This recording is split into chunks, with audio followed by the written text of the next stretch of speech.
Guys, welcome back to Review Ranger. അപ്പോൾ നമ്മളിന്ന് സംസാരിക്കാൻ പോകുന്ന സിനിമ എന്ന് പറഞ്ഞു കഴിഞ്ഞാൽ ഡെഡ്പൂൾ വേഴ്സസ് വൂൾവറൈൻ ആണ്. അപ്പോൾ ഇത് സെക്കൻഡ് ഡേ ആണ്, ഞാനത് ബാംഗ്ലൂരിൽ വെച്ചിട്ടാണ് കണ്ടത്.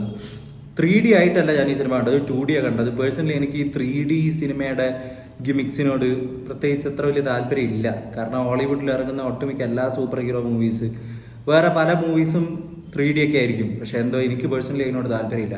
അപ്പോൾ ഈ സിനിമയെ കുറിച്ച് പറയുകയാണെങ്കിൽ, സത്യം പറഞ്ഞാൽ മാർവലിൻ്റെ സിനിമ ഞാൻ ലാസ്റ്റായിട്ട് കണ്ടതെന്ന് വെച്ച് കഴിഞ്ഞാൽ എനിക്ക് തോന്നുന്നു അക്വാമാനോ ബ്ലാക്ക് പാന്തറോ അങ്ങനെ എന്തെങ്കിലും ആയിരിക്കും. കാരണം ഈ പരിപാടി ഞാൻ വിട്ടതാണ്.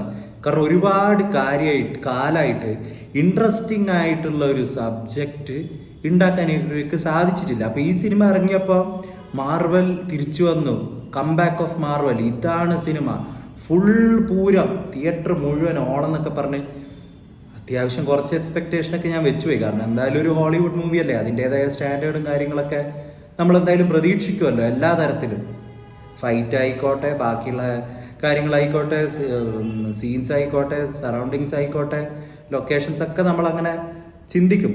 പക്ഷെ ഞാൻ ഈ സിനിമ കാണാൻ പോയിട്ട് എനിക്ക് നന്നേ നിരാശയാണ് ഉണ്ടായെന്ന് പറയേണ്ടി വരും. ഇപ്പോൾ ഈ സിനിമ ഭയങ്കര നന്നായി, 10 വർഷം മുന്നേ, 10 വർഷത്തിന് ശേഷമാണ് നല്ല ഒരു മാർവൽ സിനിമ വരുന്നതെന്നൊക്കെ ആൾക്കാർ പറയുന്നത് കേട്ടു. ഇതാണോ നല്ല സിനിമ എന്നാണ് എനിക്ക് ചോദിക്കാനുള്ളത്. എനിക്ക് ഫസ്റ്റ് തൊട്ട് അവസാനം വരെ ഒരു ഇൻട്രസ്റ്റും തോന്നിയിട്ടില്ല എന്ന് തന്നെ പറയേണ്ടി വരും. അതായത് ഒട്ടും ഓർഗാനിക് ആയിട്ടല്ല സിറ്റുവേഷൻസും കാര്യങ്ങളൊക്കെ നടക്കുന്നത്. എന്തോ ചെയ്യാൻ വേണ്ടിയിട്ട് വെറുതെ ഇത് കാണിക്കുന്നത്.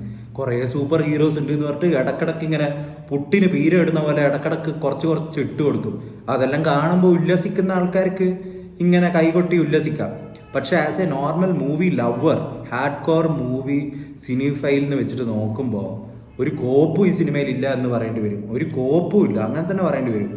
ഈ സിനിമേനെക്കാട്ടും 100 ഇരട്ടി സ്റ്റാൻഡേർഡിലാണ് കഴിഞ്ഞ മാസം ഇറങ്ങിയിട്ടുള്ള, ഞാൻ തിയേറ്ററിൽ നിന്ന് കണ്ടിട്ടുള്ള കൽക്കിയിലുള്ള ഫൈറ്റ്സും കാര്യങ്ങളും ചെയ്തതെന്ന് പറഞ്ഞു കഴിഞ്ഞാൽ കുറച്ചു കാലം മുമ്പാണെങ്കിൽ വിശ്വസിക്കാൻ പറ്റില്ല. പക്ഷേ ഇന്ന് ഇന്ത്യൻ സിനിമയുടെ സ്റ്റാൻഡേർഡ് കൽക്കി ഒരു ബെഞ്ച് മാർക്ക് വെച്ചിരിക്കുകയാണ്.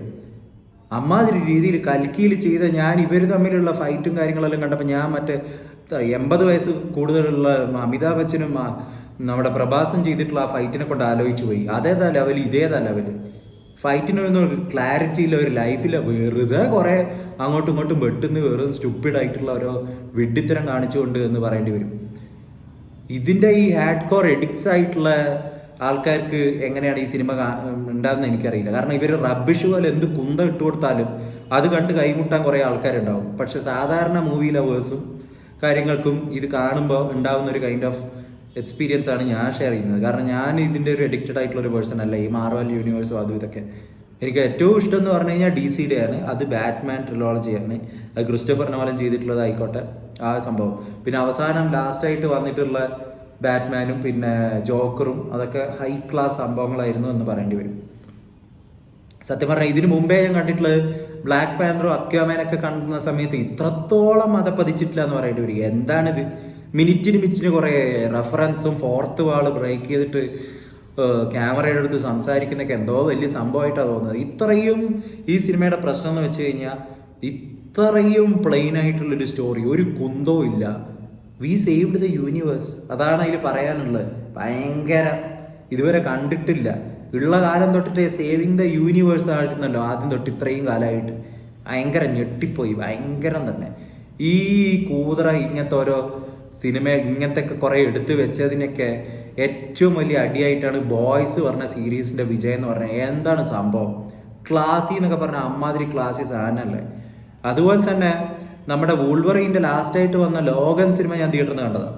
അതും ഒരു ക്ലാസി സംഭവമായിരുന്നു. അതെനിക്ക് ഭയങ്കര ഇഷ്ടമായൊരു സംഭവമാണ്. ഈവൻ ഡെഡ്പൂളിൻ്റെ ഫസ്റ്റ് പാർട്ട് വരെ ഞാൻ തിയേറ്ററിൽ നിന്നല്ല കണ്ടത്. അത് OTT-യിൽ പണ്ടപ്പോഴോ കണ്ട സമയത്ത് അത് ഇതിലും എത്ര മികച്ചതായിരുന്നു. അതിനൊരു സ്റ്റോറി ഉണ്ടായിരുന്നു, അതിനൊരു ലൈഫ് ഉണ്ടായിരുന്നു എന്ന് തോന്നുന്നുണ്ട്. ഇതെന്താണിത്, വെറുതെ ഒരു സ്റ്റുപ്പിഡ് സ്റ്റോറി ഉണ്ടാക്കിയിട്ട് കുറേ സൂപ്പർ ഹീറോ സ്റ്റുപ്പിഡിറ്റി, വേറെ ഒന്നുമില്ല. ഒരു തരത്തിൽ എങ്ങനെങ്കിലും തീർന്ന് ഇറങ്ങി പോയാൽ മതി എന്നാണ് സത്യം പറഞ്ഞാൽ തോന്നിയത്. അതും പീക്ക് സാറ്റർഡേയിൽ ഇത്രയും പൈസ കൊടുത്തിട്ട് പോകുമ്പോൾ എന്തെങ്കിലുമൊക്കെ കുന്തം ഉണ്ടാവുമെന്ന് വിചാരിച്ച്. ഇതിലും മികച്ച സാധനങ്ങൾ ഇപ്പോൾ ഇന്ത്യൻ സിനിമയിലുണ്ട്, പല സിനിമകളിലും. ഇവരുടെ സിനിമ എത്രയും വലിയ കുന്തമൊന്നും ആയിട്ടുള്ള കാലഘട്ടമൊന്നും അല്ല ഇത്. പണ്ടൊക്കെയാണെങ്കിൽ വലിയ കാര്യമായിരുന്നു എന്നൊക്കെ പറയാം. ഇതിപ്പോൾ എന്ത് റബ്ബിഷ് എടുത്ത് വെച്ചാലും തൊണ്ട തുടങ്ങാതെ വിഴുങ്ങേണ്ട ആവശ്യമൊന്നും ഇന്ത്യക്കാർക്കൊന്നും ഇല്ല. നോർമൽ തിയേറ്റർ ഓഡിയൻസിന് വരെ ഇതിലും നല്ല സിനിമകൾ ഇന്ത്യയിൽ ഉണ്ടാവുന്നുണ്ട്. എല്ലാ തരത്തിലും സ്റ്റോറി ആയിക്കോട്ടെ CGI ആയിക്കോട്ടെ എല്ലാ തരത്തിലും വെച്ചിട്ട്. അങ്ങനെ ഇതൊക്കെയാണ് എൻ്റെ ഒരു എക്സ്പീരിയൻസ്. ഇനി മാർവലിൻ്റെ സിനിമ തിയേറ്ററിൽ പോയി കാണുന്ന പരിപാടിയില്ല, അല്ലെങ്കിൽ പിന്നെ നല്ല ഏതെങ്കിലും പേര് കേട്ട ഡയറക്ടർ ആണെങ്കിലേ പോയിട്ട് കാണുന്ന പരിപാടിയുള്ളൂ. എന്തായാലും ഇനിയിപ്പോൾ ക്രിസ്റ്റഫർ നോലൻ അല്ലെങ്കിൽ അങ്ങനത്തെ ഡയറക്ടേഴ്സ് ഒന്നും എടുത്തു വെച്ച് ചെയ്യാനൊന്നും സാധ്യതയില്ല. അമ്മാതിരി നിരാശയായിരുന്നു. എങ്ങനെങ്കിലും ഒന്ന് തീർന്നു കിട്ടിയാൽ മതി എന്നുണ്ടായിരുന്നു. 2 മണിക്കൂർ ആയതുകൊണ്ട് ബാക്കിയെന്ന് പറയേണ്ടി വരും. ഈ സമയത്ത് കൽക്കി 3 മണിക്കൂറായിരുന്നു. അത് പിടിച്ചിരുത്തി എൻ്റർടൈൻ ചെയ്യാൻ പറ്റിയിട്ടുണ്ട്. ഇതെല്ലാം കുറച്ചും കൂടി ടൈം പീരീഡ് ഉണ്ടെങ്കിൽ സഹിക്കാൻ പറ്റില്ലായിരുന്നു. അല്ലെങ്കിൽ തന്നെ എങ്ങനെയല്ലോ സഹിച്ച് തീർത്തിയത്. സെക്കൻഡ് ഹാഫ് ഫസ്റ്റിനെക്കാട്ടും കുറച്ച് ഭേദമായി എന്ന് പറയേണ്ടി വരും. പിന്നെ ഇതിൽ മെയിൻ വില്ലനായിട്ട് വന്ന ഞാൻ പിന്നെ അധികം ഒന്നും പറയുന്നില്ല. ഇതൊക്കെയാണ് എൻ്റെ ഒരു മൂവി എക്സ്പീരിയൻസ് എന്ന് പറഞ്ഞു കഴിഞ്ഞാൽ. നിങ്ങൾക്ക് എന്താണ് ഈ സിനിമ കണ്ടിട്ട് തോന്നിയെന്ന് വെച്ചാൽ കമൻറ്റ് ഡൗൺ ബിലോ. നിങ്ങൾക്ക് ഭയങ്കര മാർവൽ ഫാൻ ആണെങ്കിലും comment down below. So we'll come with another video next time. Until next time, subscribe to our channel. Bye bye, take care.